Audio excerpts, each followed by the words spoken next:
Na mtazamaji wa Anwar TV, karibu tena ndani ya kipindi cha The Golden Boot, na kwa siku ya leo tunakwenda kuiangazia klabu ya wekundu wa Msimbazi Simba ambako imeanza kuhusishwa na kiungo wa ulinzi Djanino Palace mwenye umri wa miaka 28, mzaliwa wa tarehe 19 mwezi wa 12 mwaka 1998, raia wa Afrika ya Kusini ambaye ndiye anatajwa kwenda kuchukua nafasi ya Alassane Maodo Kante kwenye kikosi cha wekundu wa Msimbazi Simba, ambaye ameonekana kutokuwa sehemu ya mpango ya mwalimu Steve Barker kuelekea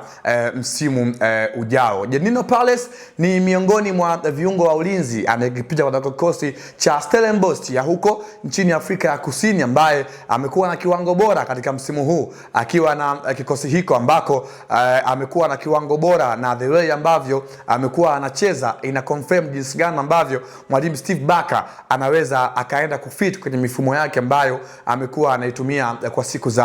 hivi karibuni. Ni miongoni mwa viungo ambao wana sifa kubwa ya kiulinzi, kwa maana ile number 6 pure. Hapa nazungumzia defensive material, ndio Djanino Palace material yake ambayo ipo nayo, kitu ambacho kimewafanya viongozi wa Simba waweze kuwa sehemu ya wachezaji ambao wanawadiscuss kuelekea msimu ujao kwamba wanaweza kuwa sehemu ya sajili ya klabu hii ya mabingwa wa kombe la muungano mwaka huu 2026. Djanino Palace ni miongoni mwa viungo ambao tayari wameshawahi kufanya kazi na kocha wa wakati huu wa klabu ya Simba, kwa maana ya Steve Barker. Tukumbuke kwamba kocha mkuu wa Simba wakati huu Steve Barker ameshawahi kufanya kazi kwenye kikosi cha Stellenbosch kwa zaidi ya misimu miwili, kitu ambacho kinamfanya aweze kuchukua ama aweze kuhusishwa na baadhi ya wachezaji ambao alionekana kuwa anawatumia sana wakati akiwa na kikosi cha Stellenbosch ya huko nchini Afrika ya Kusini. Na kujaribu kuangalia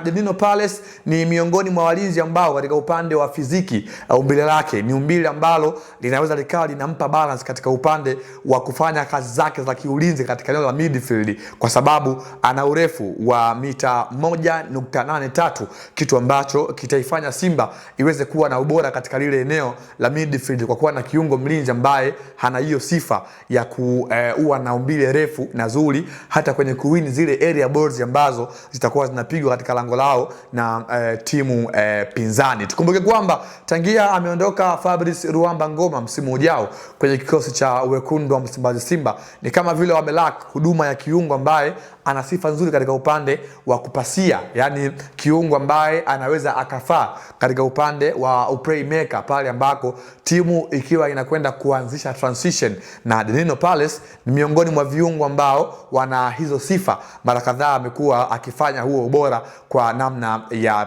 kipekee, na ukijaribu kuangalia kwa msimu huu kwenye kikosi cha wekundu wa Msimbazi Simba wamekosa huduma ya kiungo mwenye hizo sifa kama ambazo nimekugusia hapa kutoka kwa Djanino Palace, miongoni mwa viungo ambao wana ubora mkubwa hasa katika upande wa matumizi ya miguu yao ya kulia katika upande wa kupiga pasi, either ni short pass, either area balls, lakini pia katika upande wa kupiga pasi ambazo zitakuwa zinakwenda kutua nyuma ya migongo ya timu pinzani, kitu ambacho kwa Simba wamekuwa wanakimisi kwa msimu huu ambao unakwenda kutamatika siku za usoni. Na kujaribu kutizama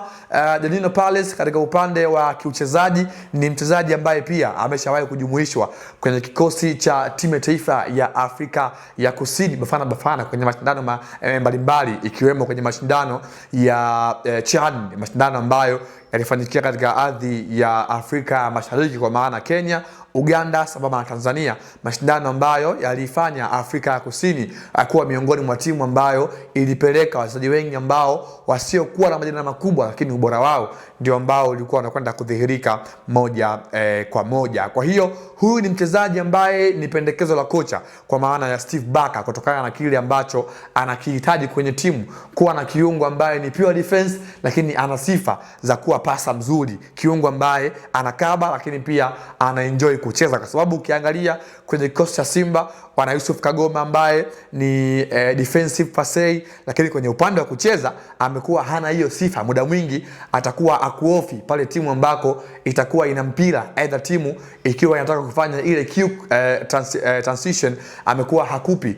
ule ubora mkubwa, kitu ambacho kimeifanya Simba kuweza kuhusishwa na Djanino Palace ambaye ana huo ubora kama ambavyo nimekueleza hapo muda mchache uliopita. Na kujaribu kutizama, ni kiungo ambaye sifa yake nyingine kubwa ni kwenye upande wa set play, kwa maana zile mipira ya kutengwa. Amekuwa ni kiungo ambaye ana ubora mkubwa. Ukijaribu kutizama akiwa na kikosi cha Stellenbosch, amekuwa ni miongoni mwa wachezaji ambao wanaipa team balance pale ambako wakiwa wanahitaji mipira ya kutenga. Ni kiungo ambaye anaweza pia kukuofa katika upande wa kufanya mikimbio. Amekuwa ni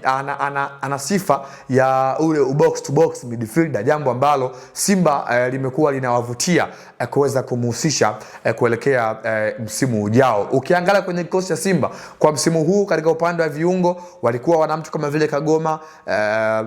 Semfuko Charles, wakina Neo Gift Maema, Maodo Kante, lakini pia Nabi Kamara. Hawa wote baadhi yao wamekuwa ni viungo ambao watu wengi wameshindwa kuelewa kile ambacho wanakiprovide kwenye timu na kuwapatia ugumu na kuwasababishia Simba kuweza kuingia sokoni kutafuta mshambuliaji, kiungo wa ulinzi ambaye anaweza kwenda kuwa bora katika falsafa ya Simba ya miaka ya nyuma ambayo tumekuwa tunaifahamu. Najua kama unakumbuka, Simba imeshawahi kuwa na kiungo kama vile Fabrice Ngoma. Simba imeshawahi kuwa na kiungo kama vile Tadeo Ruanga, lakini pia Simba imeshawahi kuwa na kiungo kama vile Larry Bwaria, kitu ambacho kwa misimu ya hivi karibuni unaweza ukawa nakiri kwamba Simba wamekosa huduma ya kiungo kama hawa ambao nimetoka kuwataja muda mchache uliopita. Kwa hiyo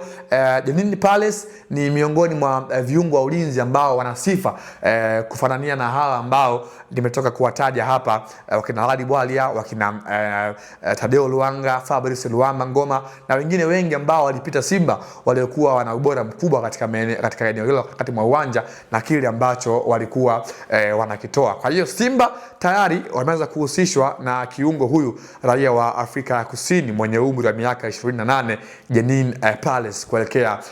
msimu ujao. Tuambie kwenye comment mtazamaji, unafikiria ni miongoni mwa maamuzi sahihi kwa klabu ya Simba kuweza kuhusishwa na kiungo Jenin Palace kwa sifa hizi ambazo nimekupatia na kwa vile ambavyo tumeshawahi kumshuhudia akiwa na Stellenbosch, lakini pia Macbaz United ya huko nchini Afrika ya Kusini. Ni miongoni mwa wachezaji ambao muda wao mwingi wamekaa katika ligi kuu soka ya Afrika ya Kusini, na tunafahamu ugumu uliopo kwenye ligi kuu soka Afrika ya Kusini. Ni miongoni mwa ligi bora, ligi shindani, ligi yenye timu ngumu, ligi yenye wachezaji wakubwa, ligi yenye wachezaji ambao wana levels za kushindana katika maeneo mbalimbali. Ndio maana Simba wameona ama wanashania ya kumhitaji kiungo huyo raia wa Afrika ya Kusini. Naitwa Leopard John, nilikuwa hapa kukuletea hichi ambacho kinawahusu wekundu wa Msimbazi Simba, bila kusahau nyuma ya kamera alikuwepo Nuslat Shaban ambaye ndio alikuwa cameraman kwa siku ya leo. Hadi wakati mwingine, kwa heri kwa sasa.